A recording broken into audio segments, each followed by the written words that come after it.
Assalamualaikum warahmatullahi wabarakatuh. Nama saya Siska Rahma dengan NIM 191-353. Di sini saya akan mempresentasikan laporan saya dengan judul Efektivitas Metode Kooperatif STAT atau Student Team Achievement Division pada mata pelajaran IPS dapat meningkatkan minat belajar siswa di SMP PGRI 6 Malang. Nah, laporan saya memiliki latar belakang yaitu pendidikan merupakan hal yang sangat penting bagi setiap individu. Kita membutuhkan pendidikan agar mendapatkan bekal ilmu yang akan digunakan untuk menjalankan kehidupan kita sehari-hari. Nah, pendidikan merupakan suatu proses yang berurutan yang ditujukan untuk mempersiapkan generasi-generasi muda untuk mendapatkan bekal dalam menjalankan kehidupannya dan untuk mencapai tujuan hidup dengan cara efektif serta seefisien mungkin. Pendidikan ini memiliki prinsip yaitu memberikan pengajaran agar kita dapat hidup mandiri sehingga kita dapat melanjutkan serta menjaga dan melestarikan tradisi yang sudah ada. Dunia berkembang dengan cepat. Hal ini mempengaruhi banyak aspek kehidupan, termasuk dunia pendidikan. Dunia pendidikan juga berkembang dengan sangat cepat dengan tujuan untuk menyesuaikan. Nah, saat ini peranan siswa dalam proses belajar mengajar ini sangat penting. Karena apa? Sekarang siswa dijadikan sebagai pusat perhatian di dalam proses belajar dan mengajar. Sedangkan guru hanya menjadi seorang pengawas atau fasilitator serta pembimbing dalam berlangsungnya proses belajar dan mengajar. Hal ini juga berarti bahwa siswa dituntut untuk lebih mandiri serta lebih aktif dalam kelas, dalam pembelajaran kelas. Maksud saya, hal ini dimaksudkan agar siswa menjadi pribadi yang bisa belajar mandiri serta mengetahui cara belajar yang baik untuk dirinya sendiri tanpa harus tergantung pada guru. Pada saat ini, guru bertugas sebagai fasilitator serta sebagai pembimbing pada akhir dan awal pelajaran saja. Nah, tujuan sebagai evaluator ini agar pembelajaran dapat tercapai dengan baik. Namun, keberhasilan ini juga ditentukan bagaimana guru menggunakan metode dalam membimbing siswa dalam belajar, serta bagaimana guru memberikan materi. Nah, metode ini berarti sangat penting ya. Nah, metode yang digunakan guru dalam pembelajaran ini yang menentukan agar bagaimana siswa bisa tertarik dan minat belajarnya itu meningkat dalam proses belajar mengajar berlangsung.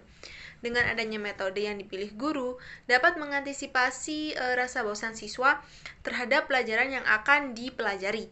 Seperti halnya yang terjadi pada siswa kelas 9 SMP PGRI 6 Malang, dalam mengikuti proses kegiatan belajar mengajar ini masih banyak yang siswa yang belum bisa fokus pada apa yang guru sampaikan. Jadi masih banyak siswa yang mempunyai minat yang sangat rendah pada mata pelajaran IPS atau bisa kita katakan menyepelekan. Nah, guru dalam pelajaran ini hanya berpedoman pada buku paket serta menggunakan metode ceramah. Metode ceramah ini membuat siswa kehilangan fokus dan akhirnya cepat bosan. Dalam hal ini pembelajaran masih berfokus pada guru. Siswa hanya bertugas untuk mendengarkan tanpa adanya kesempatan untuk aktif di kelas. Dan pembelajaran IPS ini berlangsung dengan waktu yang cukup lama. Nah, jadi ini juga bisa menjadi faktor kebosanan siswa. Permasalahan ini terjadi karena metode yang digunakan kurang efektif serta kurang optimal. Nah, untuk mengatasinya dibutuhkan metode yang menyebabkan siswa lebih aktif, yaitu metode STAT atau Student Team Achievement Division. Dengan metode STAT ini dapat memudahkan guru dalam mengajar, serta siswa dapat terlihat lebih aktif, sehingga pembelajaran terasa lebih berwarna dan menyenangkan.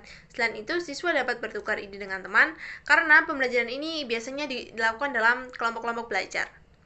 Nah, sehingga yang awalnya hanya sebagai pendengar saja, siswa sekarang dapat melontarkan pendapat mereka. Pembahasan selanjutnya yaitu rumusan masalah. Nah, berdasarkan permasalahan yang telah dibahas pada latar belakang, maka rumusan masalah yang dibuat peneliti yaitu yang pertama, apa makna metode minat belajar dan STAT. Yang kedua, bagaimana prinsip dan komponen STAT.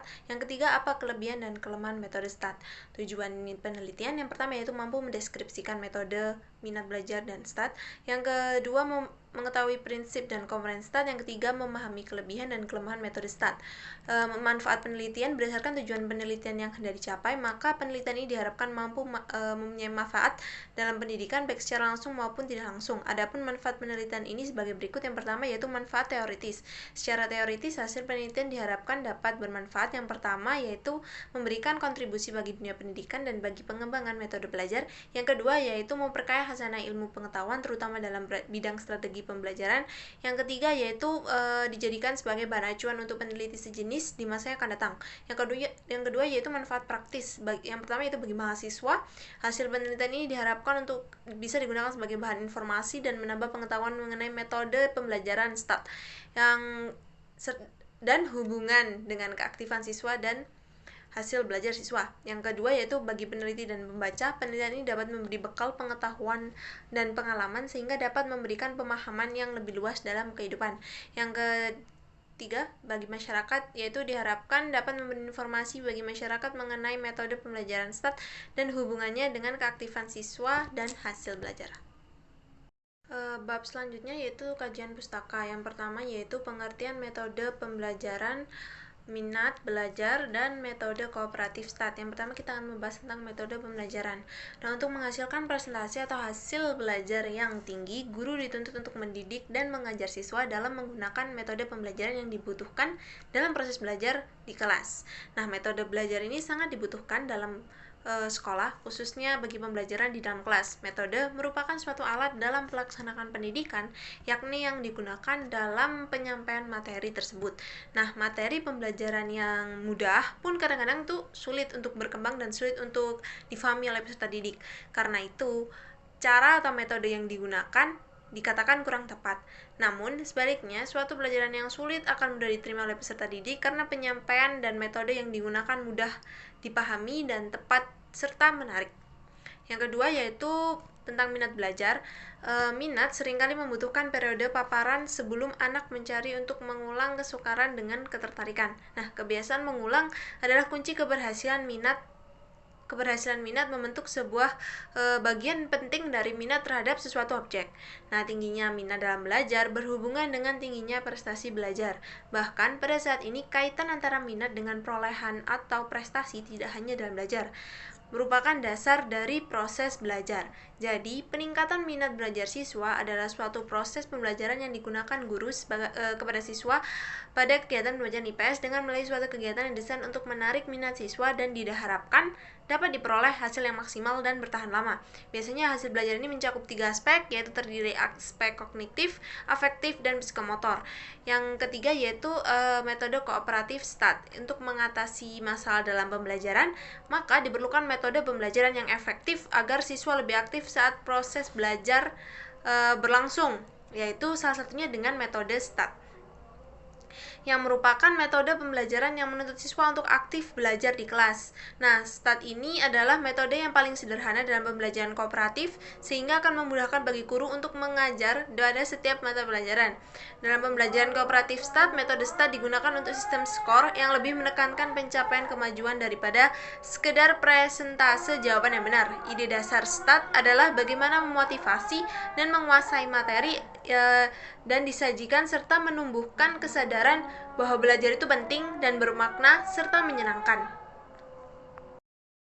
Kajian pustaka yang kedua yaitu tentang prinsip dan komponen utama STAT. Yang pertama ada presentasi kelas atau class presentation, merupakan penyajian materi yang dilakukan oleh guru secara klasikal dengan cara presentasi, verbal atau teks yang fokus terhadap konsep dari materi yang dibahas. Melalui cara ini, siswa diharapkan bisa menyadari pentingnya memberi perhatian penuh dalam presentasi kelas, karena dengan presentasi kelas ini akan membantu mereka dalam mengerjakan kuis.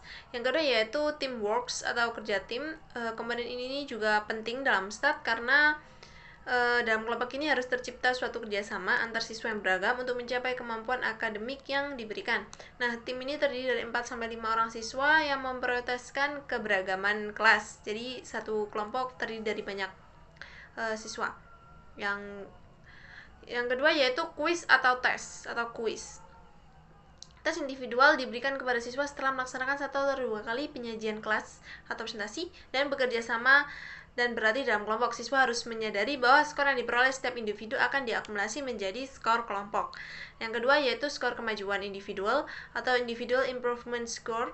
Penelitian individual berguna untuk memberikan motivasi kepada siswa untuk belajar keras memperoleh hasil yang lebih baik dari hasil skor yang sebelumnya. Nah, skor kemajuan individual ini dihitung berdasarkan skor dasar dan skor tes. Skor dasar adalah nilai skor tes terakhir atau pretest yang sebelum melaksanakan pembelajaran STAT. Yang terakhir yaitu recognition team atau team recognition. Recognition team ini adalah pengakuan kelompok dilakukan dengan memberikan penghargaan atas usaha yang dilakukan oleh kelompok selama proses pembelajaran. Tim akan mendapatkan sertifikat atau bentuk penghargaan yang lain apabila skornya itu di atas kelompok-kelompok lain. Selanjutnya yaitu tentang kelebihan dan kekurangan model pembelajaran STAT. Nah, yang pertama yaitu kelebihan. Ada beberapa kelebihan dari penerapan metode ini. Yang pertama yaitu meningkatkan kepercayaan diri dan kecakapan individual. Yang kedua yaitu interaksi sosial terbangun dalam kelompok. Yang ketiga yaitu siswa diajarkan untuk membangun komitmen dalam mengembangkan potensi kelompok. Yang selanjutnya yaitu mengajarkan untuk menghargai orang lain dan saling percaya. Yang selanjutnya yaitu aktif berperan sebagai tutor untuk sebaya untuk lebih meningkatkan keberhasilan kelompok. Lalu setiap siswa memiliki kesempatan untuk memberikan kontribusinya dalam kelompok. Yang selanjutnya menggalakkan interaksi secara aktif dan positif sehingga bentuk kerjasama terjalin dengan baik. Yang selanjutnya itu membantu siswa untuk memperoleh hubungan pertemanan karena di dalam kelompok tersebut terdiri dari banyak beragam suku. Yang selanjutnya itu kelemahan. Yang pertama, bila ditinjau dari sarana kelas, maka mengatur tempat duduk untuk kerja kelompok itu sudah sangat menyita waktu yang sangat banyak. Yang selanjutnya yaitu jumlah siswa yang sangat besar menyebabkan guru kurang maksimal dalam mengamati siswa secara kelompok ataupun perorangan. Yang selanjutnya yaitu guru dituntut bekerja cepat untuk menyelesaikan tugas-tugas terkait scoring dan lain-lain. Yang selanjutnya itu menyita waktu dalam perjalanan pembelajaran. Yang selanjutnya siswa memiliki tingkat akademik lebih unggul, cenderung tidak mau disatukan dengan temannya yang kurang memiliki akademik yang baik. Kemudian siswa yang akademik rendah akan merasa minder. Pembahasan selanjutnya yaitu tentang metode. Nah, penelitian ini menggunakan metode kuantitatif yang mana merupakan penelitian yang menggunakan data dan yang berupa statistik atau dengan menggunakan angka sebagai alat keterangan-keterangan yang berhubungan dengan penelitian yang dilakukan. Selanjutnya itu populasi merupakan wilayah generasi yang terdiri atas objek atau subjek yang mempunyai kualitas dan karakteristik tertentu yang ditetapkan oleh peneliti untuk dipelajari dan kemudian ditarik kesimpulannya. Nah, populasi dalam penelitian ini yaitu seluruh siswa kelas 9 SMP PGRI 6 Malang tahun 2020-2021 yang berjumlah 105 siswa. Pada penelitian kuantitatif, memilih sampel dengan cara probabilitas sangatlah dianjurkan. Nah, pengambilan sampel pada penelitian ini yaitu tentang teknik cluster random sampling. Teknik ini memilih sampel bukan didasarkan pada individu, tetapi lebih didasarkan pada kelompok, daerah, atau kelompok subjek yang secara alami berkumpul bersama. Penggunaan teknik cluster random sampling pada populasi ini dengan pertimbangan-pertimbangan sebagai berikut, yaitu buku sumber yang digunakan sama, umur relatif sama, siswa mendapat materi berdasarkan kurikulum yang sama, siswa diampu guru yang sama, siswa menjadi objek penelitian dan duduk pada tingkat yang sama atau kelas yang sama, dan tidak ada kelas unggulan dalam pembagiannya. Dalam penelitian ini, variabel bebasnya adalah model pembelajaran kooperatif tipe STAT pada mata pelajaran IPS, sedangkan variabel terikatnya itu minat belajar siswa.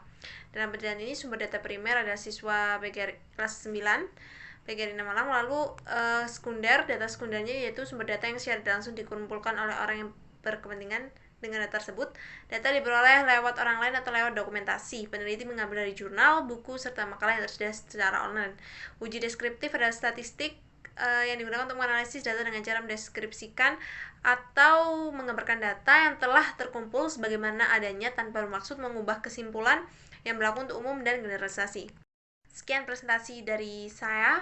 Mohon maaf jika ada salah. Wassalamualaikum warahmatullahi wabarakatuh.